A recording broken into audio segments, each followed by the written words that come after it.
Hello everyone, and welcome back to the Fluctus Channel. In combat operations, surprise frequently determines the outcome.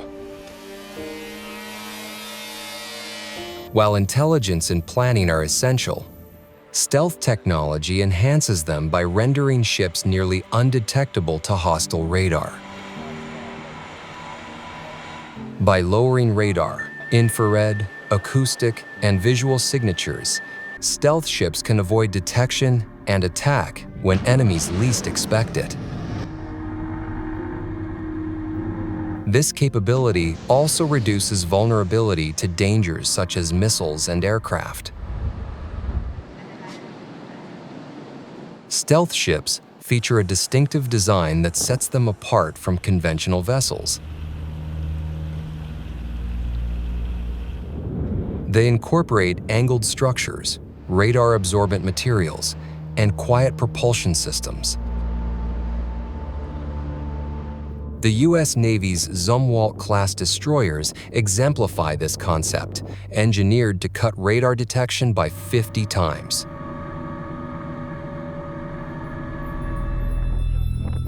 Another prominent example is the Swedish Navy's Visby-class corvettes, which are highly survivable and effective vessels due to Saab's genuine holistic stealth ghost technology.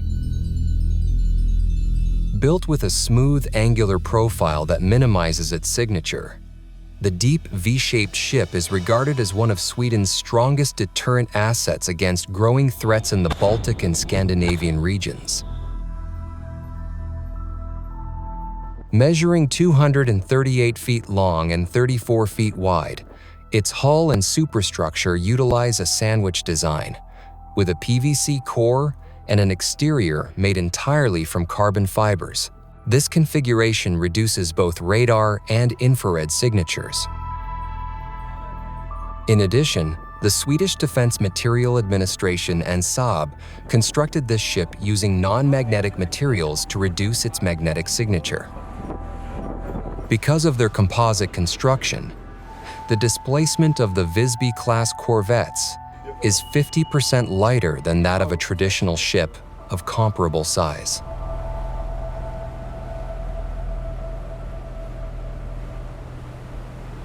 This results in lower hydrodynamic drag and greater flexibility. The corvette uses water jet propulsion, enabling it to reach a top speed of 35 knots while decreasing its acoustic and magnetic signature. Much like its Swedish counterpart, the U.S. Navy's Littoral combat ship, LCS, fulfills a flexible mission role.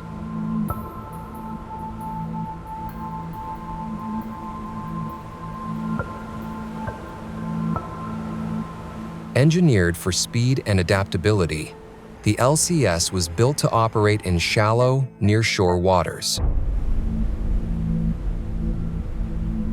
As the name suggests, the primary objective of these ships is to counter anti-access and asymmetric threats in the U.S. littorals at speeds exceeding 40 knots.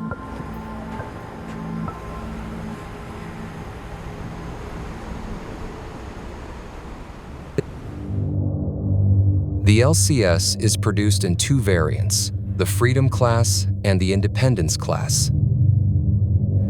Each class has a different hull configuration but comparable operational capabilities.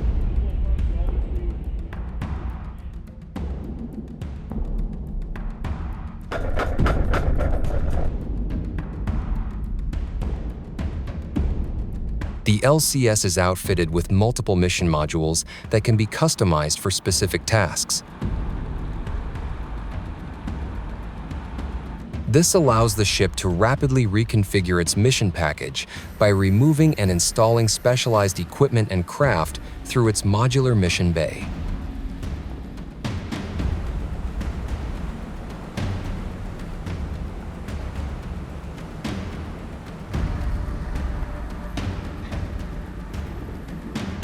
Crew size also changes depending on the selected module.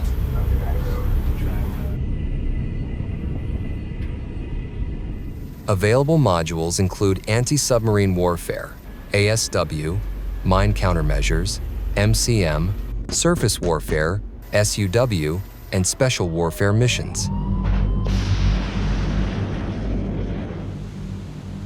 With these mission packages, LCS can also operate in deeper waters when required.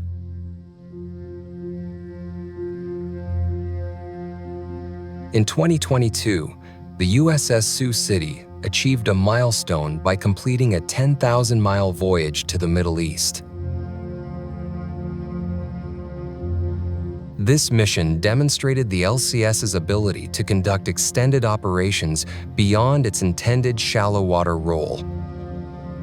The ship left its home port, Mayport, in April and arrived 3 months later in Bahrain. For the 75-member crew, the journey served as a gateway, opening the path for future LCS deployments, supporting missions in the Middle East and beyond.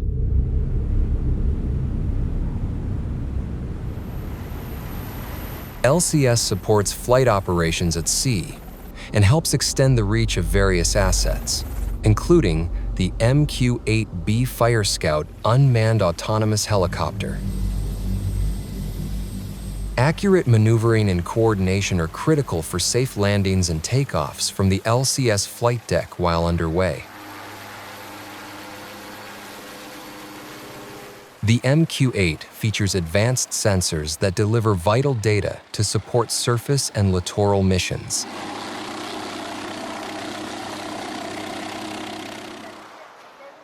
In addition to intelligence, surveillance, and reconnaissance functions, the LCS is equipped with sophisticated missile systems, strengthening both its defensive and offensive potential.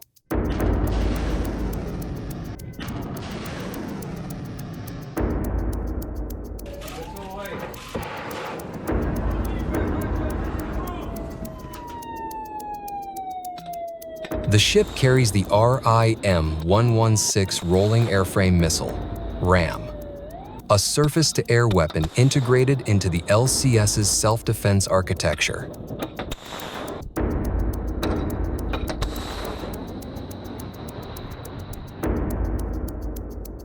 The RIM-116 is mounted on a CRAM launcher with independent sensors, enabling autonomous target detection and engagement. This system can launch missiles with 24 pounds warheads at ranges of 5.6 miles. With accuracy exceeding 95%, the RIM-116 nearly always strikes its intended target. Additional weapons include the Mach 110 57mm gun, a medium-caliber automatic system capable of firing 220 rounds per minute. Unlike the RIM-116, this gun excels at long-range engagements, engaging threats beyond 19,000 yards. As littoral combat ships, these vessels, despite their compact size, also include a helicopter hangar, a stern ramp, and autonomous vehicles. As part of our flight operations, we are capable of launching and recovering 2 Fire Scout UAVs and 1 SH-60. Here in the hangar bay, we will store them for maintenance and upkeep. We will then use the Mantis, which is located behind me, to traverse them to the flight deck for launch and recovery. Autonomous vehicles now sit at the forefront of naval research, offering increasingly advanced capabilities. For littoral operations, NAVSEA has developed the CUSV, the Common Unmanned Surface Vehicle. These autonomous craft support mine and countermine missions carried out by littoral combat ships.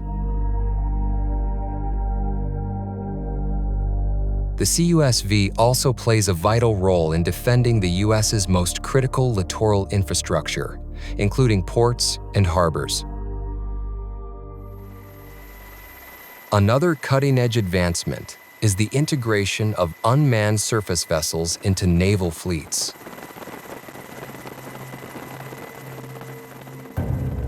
Unmanned surface vessels such as the Ghost Fleet Overlord operate fully autonomously. They possess onboard sensors and processing systems to analyze environmental data and respond accordingly.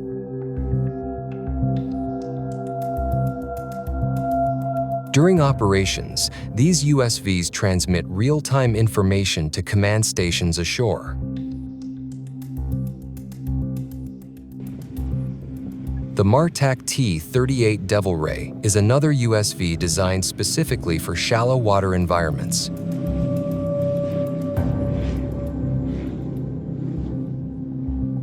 This craft offers remarkable speed and maneuverability, making it ideal for rapid response missions. It is also capable of coordinating with traditional ships, leveraging other unmanned platforms' firing capabilities to neutralize threats.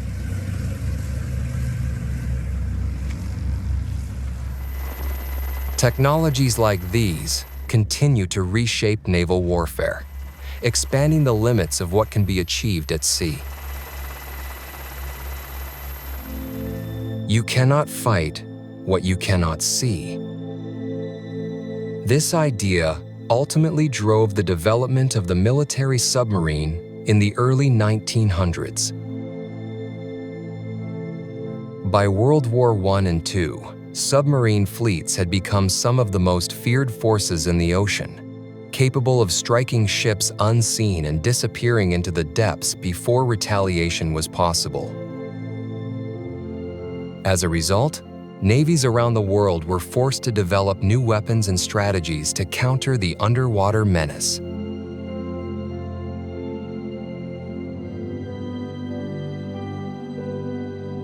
Although submarines remain essential to many naval fleets, they pose far greater dangers than surface vessels.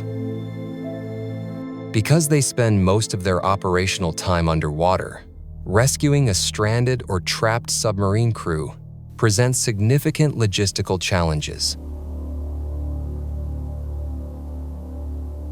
To reduce casualties from submarine accidents, multiple nations collaborated to create the NATO Submarine Rescue System. This system primarily includes a submarine rescue vehicle. The specialized submersible can dock with the escape hatch of a distressed submarine, enabling crew transfer to the surface without exposing personnel to dangerous pressure changes.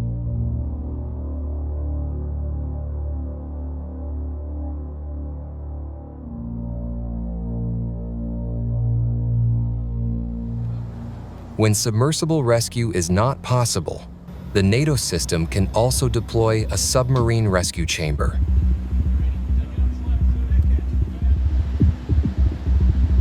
The chamber can descend to depths of up to 850 feet, carrying rescue teams to a disabled submarine, where it can mate with the vessel's hatch and provide a pressurized environment for recovering crew members.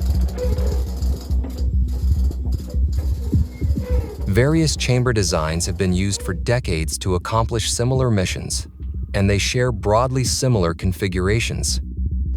The chamber includes a hatch on top and a shaft at the bottom.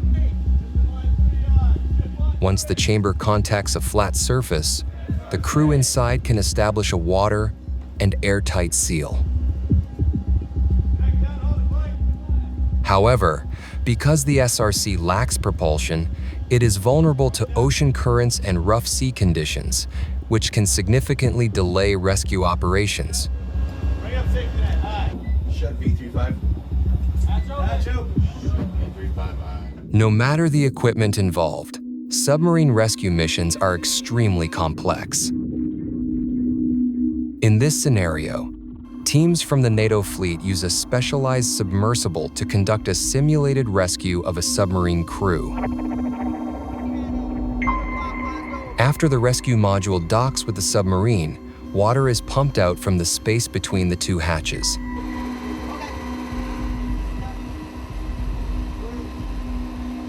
Rescuers then deploy a rope ladder into the chamber and safely open the submarine hatch.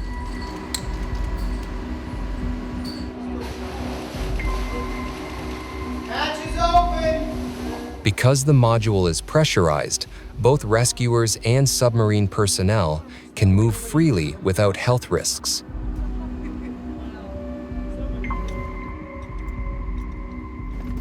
The group can then return to the surface inside the submersible, where it is recovered by the support vessel.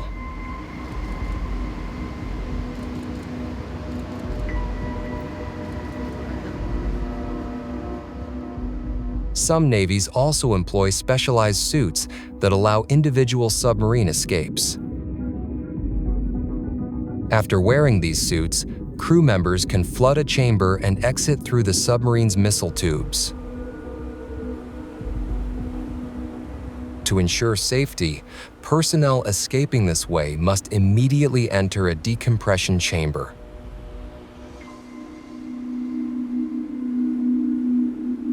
Modern naval warfare is no longer defined solely by raw firepower, but by the ability to remain hidden, adapt rapidly, and operate across every maritime domain. From stealth-designed surface combatants and modular littoral ships to autonomous platforms and highly specialized submarine rescue systems, modern navies prioritize survivability, flexibility, and technological superiority.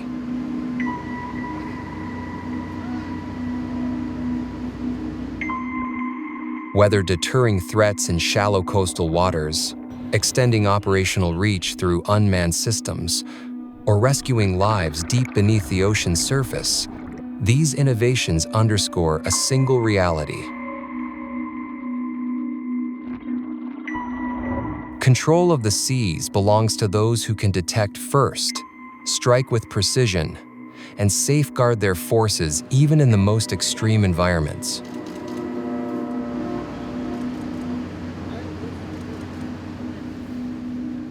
That's the end of this video. I hope you enjoyed it. Make sure to subscribe to this channel so you don't miss any of our new content. See you next time.